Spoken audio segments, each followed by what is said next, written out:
Okay then, today we're working again on this 88 Volvo 700 series wagon.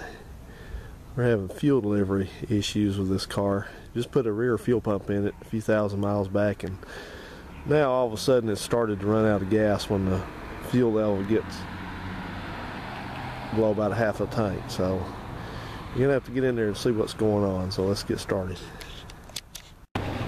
Okay, first thing I've done is I've disconnected the battery, and then I've come in to the rear and I've pulled the headrests off so that I can tip these two seat backs forward. You have to tip the front first. It's got a lever right here that you're going to pull up, tip both those up, and then you're going to use these levers on each side to tip the backs up to make the kind of a flat loading floor. And then what you have to do is you have to come back under here and you fold this flap up here, and you have three of these. I think they're 10s. They're 10s. They're larger than that. Might be a 13. But, let me get that correct socket real quick. Okay, those are a 13. So you're just going to take the correct socket, what have you, and you're going to take all three of those off. There's one there. Supposed to be one there, but I lost it last time in. I've got to get another from the junkyard, and you got one over there at the far end as well. So take all those off.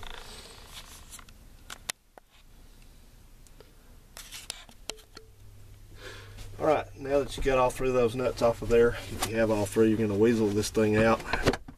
You're just going to kind of pull it forward and out. Out, as Canadian guys say.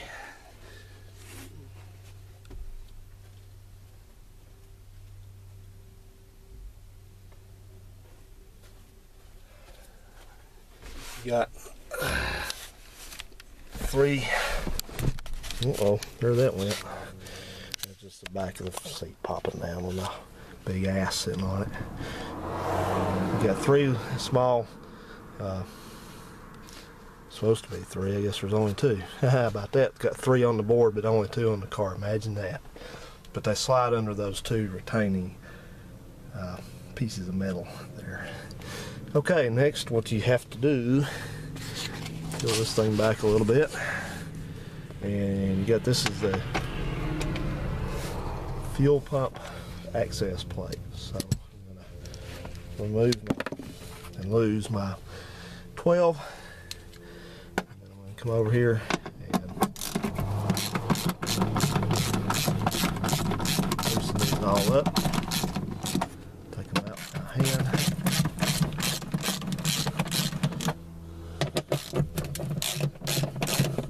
You know, if there's one thing that I love more than doing a job once, it's doing it twice.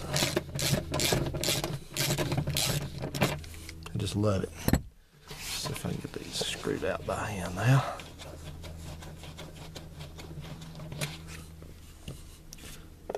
Put them right there. How about that?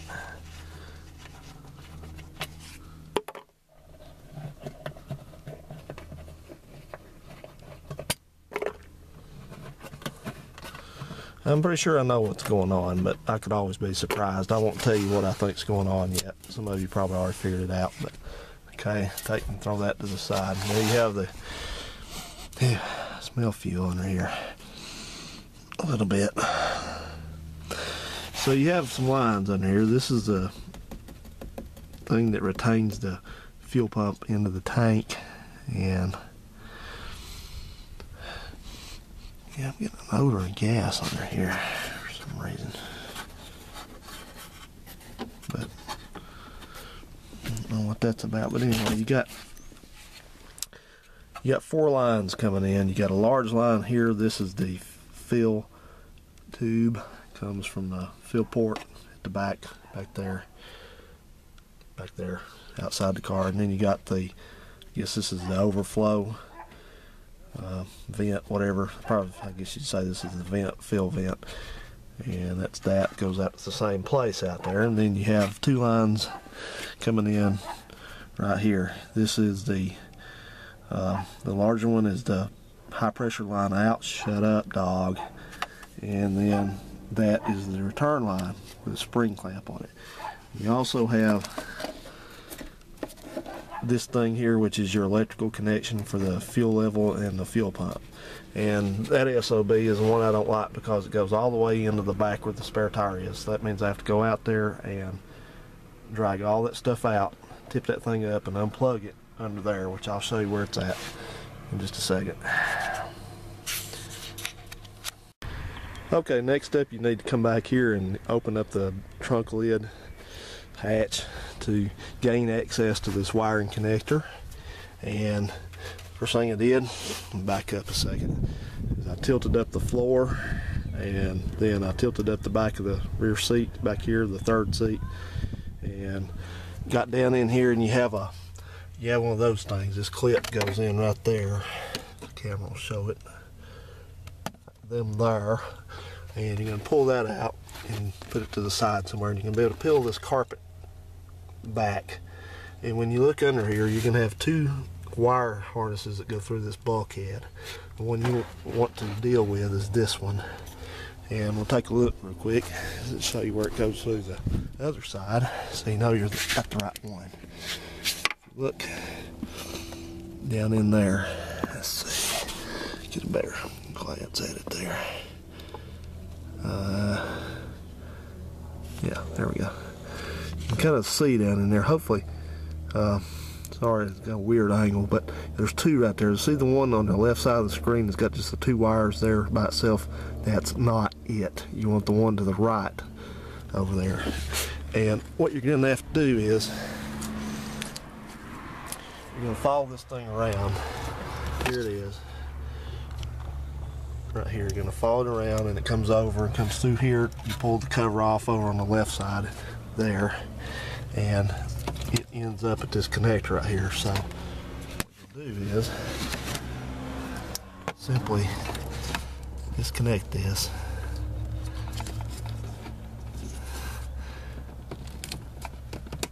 There we go. And then you're going to pull it through. Oh, I forgot about this.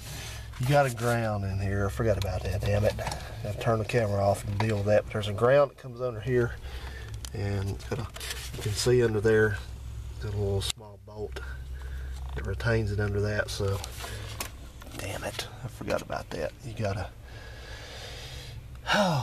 take this plate out. It's got two Phillips screws on it. It's got one up there at the front, and it's got one back here at the back, and they look like they're two different sizes, but Phillips is Phillips. So next step, you need to take that plate out.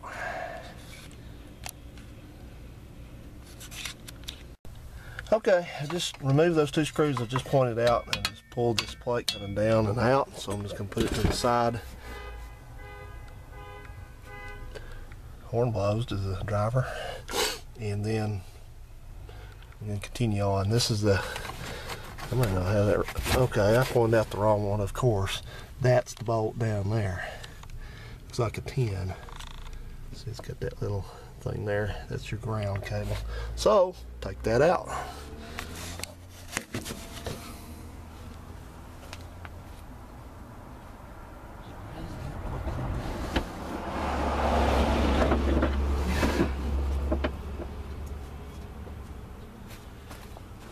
Oh, there's a resident working on their car again over there. What is that resident doing? Resident.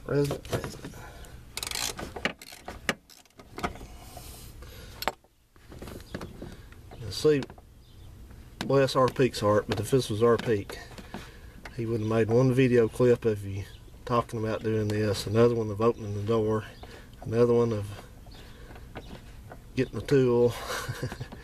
You know what that's about, don't you? That's a way to not edit videos and a way to get more views. That's like my buddy Robert. You know what Robert does? Robert makes two different videos out of the same thing. Like he'll do a video with two things in it, and then he'll come back and he'll split those up into two, which I can't blame him. That's more views. But I don't know how beneficial that ends up being in the end. I'm just going to leave that bolts in there, okay? So I'm just going to leave that, let it hang. That's what he said. Then you're going to take this, and I hope you can see what's going on here. Maybe. Maybe not. Giving me a hard time, screwdriver or flashlight. Okay, so that thing, what you want to do now is you're going to have to manipulate this grommet, which is not hard to do, and you're going to push it towards the front because you cannot detach that from the fuel sending unit. So we're just going to feed it in there like so.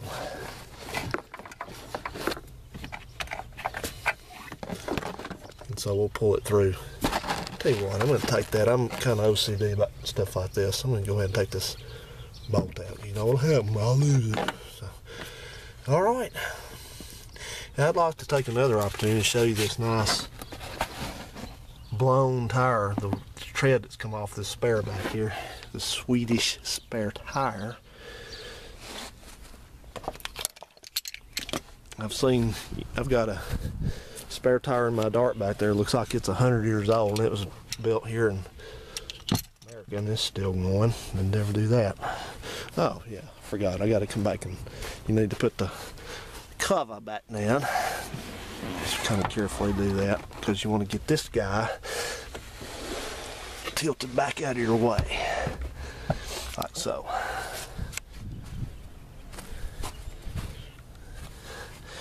Okay, now we get to come deal with this guy here.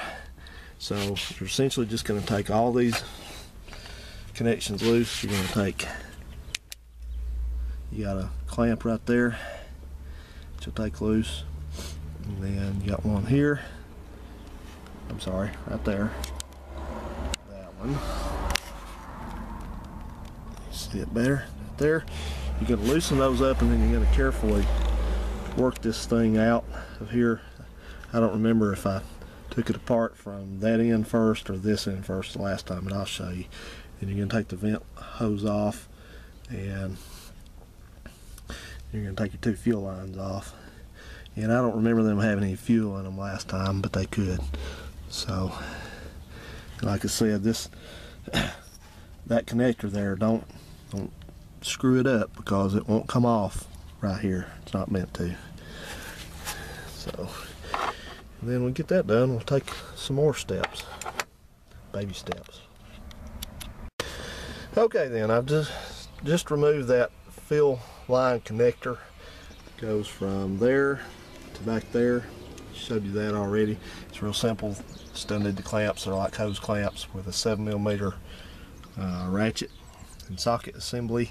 And I'm going to grab something to stuff in that fill port right there because number one, I don't want to drop something in the tank, and number two, that thing is producing gas fumes and it's coming right up in my face. So I got my fire extinguisher handy also. And I really would not suggest doing this job in a place like your tiny garage or with a heater going or under in a basement garage or something like that. I just would not do that. I think I would do it out here like I am. And so yeah, so let me go ahead and do that, and I'm going to work on getting those other lines off.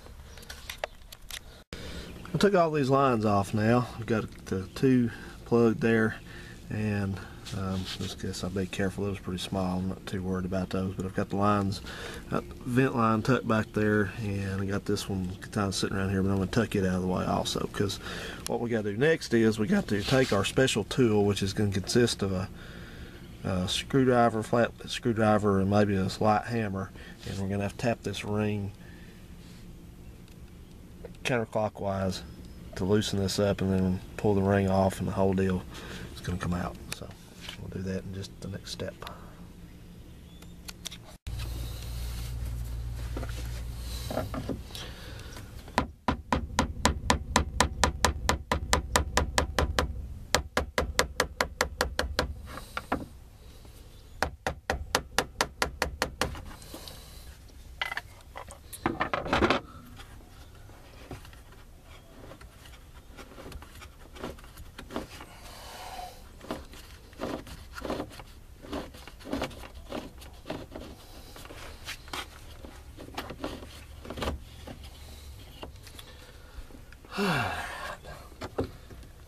Remember how I did this.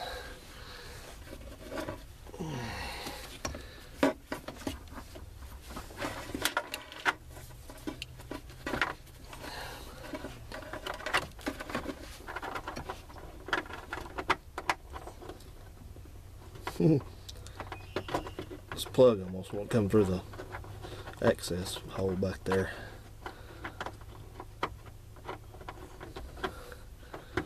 Come on. That's the Swedish for you. I designed something that won't come through the hole that it got to go through. It came out.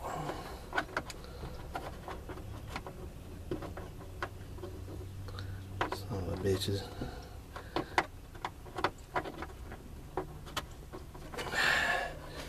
Oh, you stupid. It's a puzzle. You have to remember how to work the puzzle. There it comes. Yes, you are. Okay.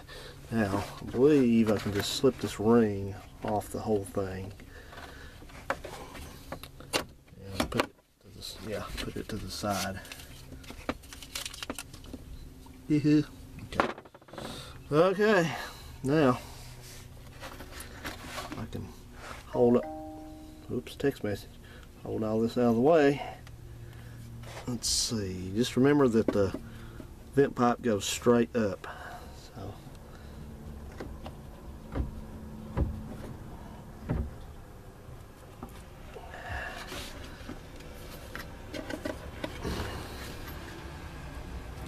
what are you looking at? Carpet optic or something, I guess.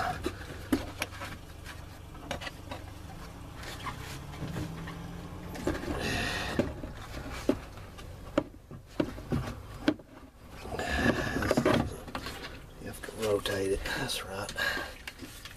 Out here.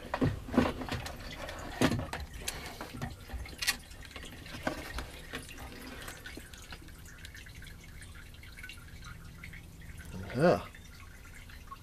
Well, let's see what the problem is. Let this thing drain back into the tank here.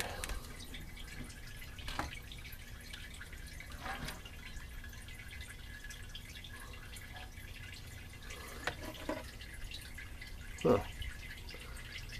Okay.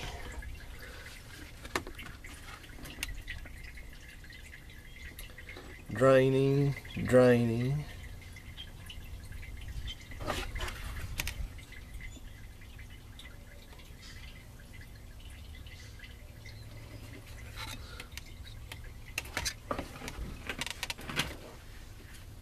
Okay.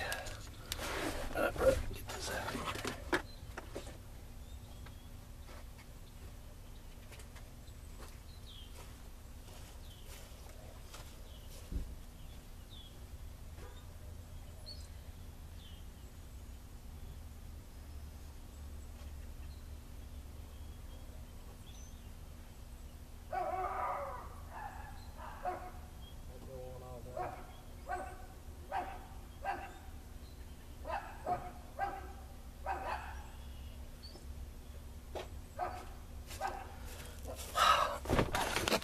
And now he's gonna come around and say shh, shh, shh, shh. People are so in a rut. Okay, well this was quick to discover what was going on here. For some reason this popped off here. And I don't know if I possibly forgot to tighten it. It doesn't look very tight on the end of it. Or what happened. So that's better than the alternative, which was a busted line here.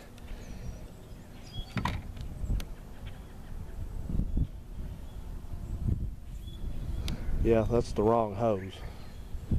You see where this hose says? I don't know if you can see that or not. Put in this light. You see what that says? SA30R9. That's the wrong hose. That's regular fuel injection line, and it's not meant to be submersed. But You know what? I guess I'm just going to run it right now. You do not ever put carburetor, whatever the ranking, that non-fuel injection on a fuel injection line for sure, but this thing, I don't know what happened here. So normally let me explain myself better. Normally what you would do is you would put the right hose on this, which this kit should have supplied, but it did not. This is regular fuel injection hose, which is not rated to be submerged in fuel constantly. So what you would do is you would buy a foot of that 30R10, which is submersion rated fuel injection line, at $28.99 a foot. But for right now, I'm just going to roll with this. It seems like it's holding up so far, so if we have problems down the road, if I still have this car, I'll fix it then. But for now, I'm going to see what happened here. If maybe my dumb ass just didn't tighten the clamp up.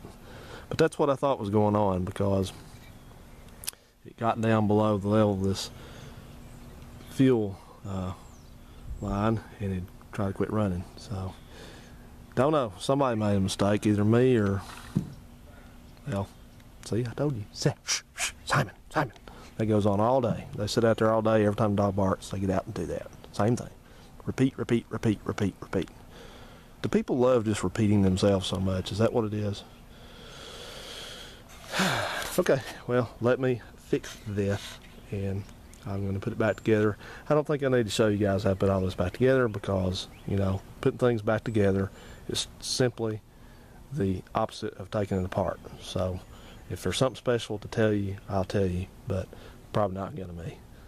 So have fun, and we'll fix this and hopefully be back on the road. See ya. Okay then, a little small addendum to this. I took some sandpaper, some rough grit sandpaper, and sanded some marks around in this direction, not up and down, so it won't leak. But this direction, hopefully to give this hose a little bit more of a bite. But this is not a high pressure fuel pump, so I think this was strictly a case of somebody forgot to tighten the clamp up. Yeah, okay. It's a good one on me. See you guys.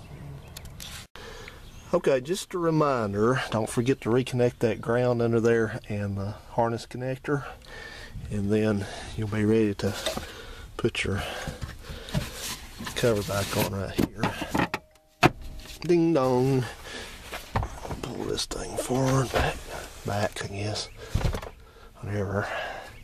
And then we're going to come, you need to double check and triple check all these connections in here. Fuel lines, vent lines, fill lines, all of it. Make sure this, there you go, make sure this wiring harness is not pinched somewhere under here. It's not, it's fine. So, and then make sure that's tight, and don't crack it, but make sure it's nice and tight, and then you should be ready to give it a try. I think it should be good to go now. Tighten that hose up extremely tight, and look like all three of those clamps on that transfer line in there had loosened up for some reason. I don't know if it's just temperature changes or more shitty clamps like those or what, but it looked fine. But anyway, hopefully this will be the last of this in-tank fuel pump saga with this whole thing. So thanks for watching. Like I said, take your time, be careful, use precautions, and have fun most of all. See you around.